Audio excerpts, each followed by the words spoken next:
How many of you believe in rebirth? Well, it doesn't matter whether you believe it or not, but let us assume that there is rebirth so that we don't need to fight about it. In this workshop, we're going to talk of a few things which will be related to a particular way of understanding where we come from, why we are here, and what is our purpose of life. Now, I may put these things randomly, but I have a reason why I believe in these personally. I'm not expecting you all to believe in exactly the same as I believe in, because it is at the end of the day for individuals' exploration. But for this workshop to be going ahead, I want you to, for once, just for today, accept that this is a fact. And let's move on considering it and see how it applies along with various other spiritual principles that we're going to talk about today. And see how they apply to day-to-day life, how we can use each one of them for our own well-being, for our own mental well-being, and also for problem solving. Are we ready for that? Great. Okay. As I said, it doesn't matter. It's not that we have to agree on it. It is perfectly fine if you disagree. But for today, let us see where it takes you. Okay? Perfect. All right. So now let's look at it this way. If I was to experience certain things, it is a little more emphatic, because a theoretical perspective can only take you to that extent. But if you experience the same theoretical awareness in a practical fashion, then you have already set an example for yourself to talk about it to somebody else. So to start with, why am I talking about these concepts today? Is because I personally have used all these principles in my own life and they work for me. Number two, current research into the subjective field of mind sciences seems to talk about the concepts of reincarnation, karma, and the various principles of spirituality. These have been obtained from speaking to clients under the influence of hypnosis, where they were able to access their subconscious mind, and through the subconscious mind they had those excellent experiences firsthand of being with a source that they would call as a divine source, a source that is all permeant energy. And a lot of them actually feel they are just part of this entire energy. Now, they have also experienced consistently of leaving the body into a soul state and then taking rebirth. Not just that, they have also noticed that they do take birth in groups. They have also noticed that the patterns seem to repeat. What may have happened previously may tend to repeat again until those lessons are learned. And once the lessons are learned, then they realize that they don't need to have another birth. Okay? So this is how the concept of karma works. Karma is not about just doing something bad. It means doing something. Now, doing doesn't mean physical action. It could mean thought, speech, as well as action.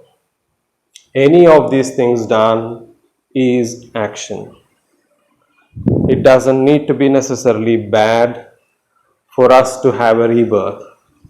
Good and bad deeds can lead to rebirth. How is that possible? The point here is a soul state in its pure form has no attributes beyond it being a simple energy, an energy.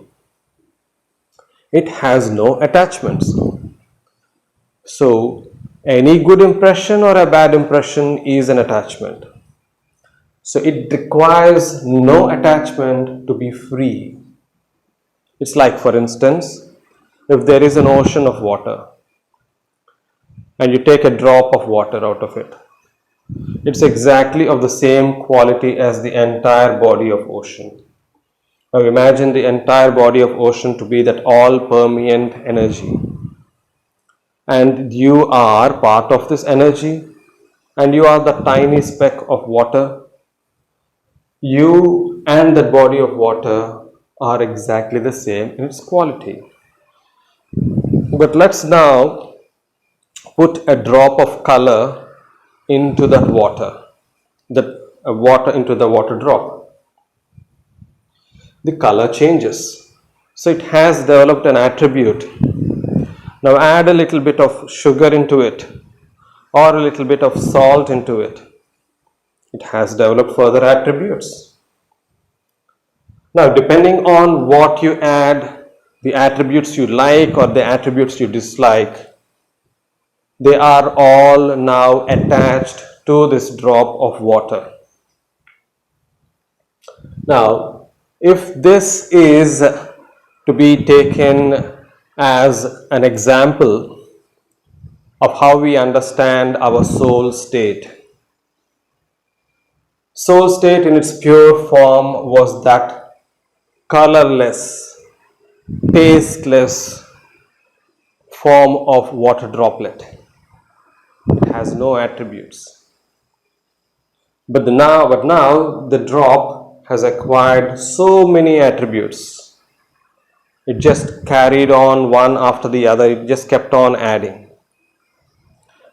Now, this is how we need to understand, whereby this particular drop is now only allowed access back into that body of ocean when it is able to let go of all these various things that it added to itself, like the color, the salt or the sugar. Let it all be removed, and once these are all removed, then this drop of water is going to merge into that body of ocean without identity. That is the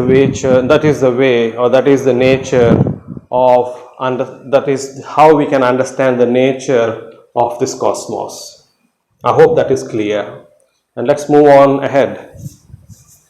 And when we look at other concepts, what we are then looking at is called dharma. Dharma is the summary statement or the word which captures all the various attributes of spirituality. And there are a list of them that we can utilize. Now, how did we even come to understand or know of these spiritual attributes?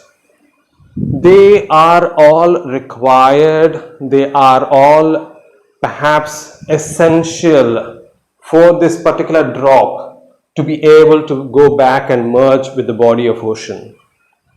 For instance, as we talked about attachment, an attachment where it has taken over a color and so on. What happens along with it is a purpose, the purpose that the original state that it had, that meaning is lost and a new meaning has been, or new identity has been taken over. When the new identity is taken over, then the mind starts thinking that it is a different entity. And when it talks about being different, especially from another drop which has different colors and so on and so forth, then it says, I am better than the other one, or I'm lesser than the other one, and so on. So then what's happening is the mind is starting to think and is actually forming a lot more impressions. It may therefore do certain things, the actions, with expectations. Now, if those expectations are to be removed, then it actually reaches a state of stillness in its mind.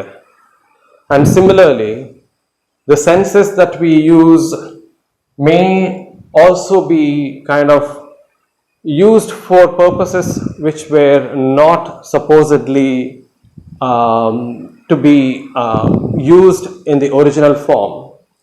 We may abuse them, we may overuse them, or these tools may become our self, or we identify ourselves with these tools instead of having the knowledge that the tools are just for us to utilize only to make efforts to return back to that ocean. It may sound a little complicated here, but perhaps we can look at examples later on. So what I'm trying to say is that the principles according to Dharma help us maintain or reach that state of purity back again, that original state. Let me not even call it purity. It helps to reach that original state yet again by applying certain of its principles. But you may ask a question, well, I'm not interested in all that. I'm not interested in, just going to join back the ocean and so on and so forth. I just want to have a happy life. But happiness, how many of you would think that happiness is a permanent state? It is not. It cannot be. No state is permanent. A closest possible equivalent is being content. But the difference here is being content means that we are not going for any extremes of our emotions. We are accepting our situation the way it is. We're trying to learn from difficult times and still make sure that we are content. Even when we have surplus, we are not exceeding our emotions, but still trying to be content. So content is perhaps a good way for me to explain the original state. Right. So similarly, so this is what we would call as sthita prajna, a state where there is an emotional balance despite hardships or joyful occasions. I'm not saying that we will be boring, but it's an extremely effective way of ensuring that we don't tire ourselves with emotional overburden. Okay, so what we have spoken about so far is one of doing things without expecting any results, another of staying in a state of emotional balance. Now, it's not difficult for us to see they have direct application in psychological well-being. So, let's look one at a time, and as we go along, we will look at certain case scenarios as well. And then at that stage, I'm happy for us to have an open discussion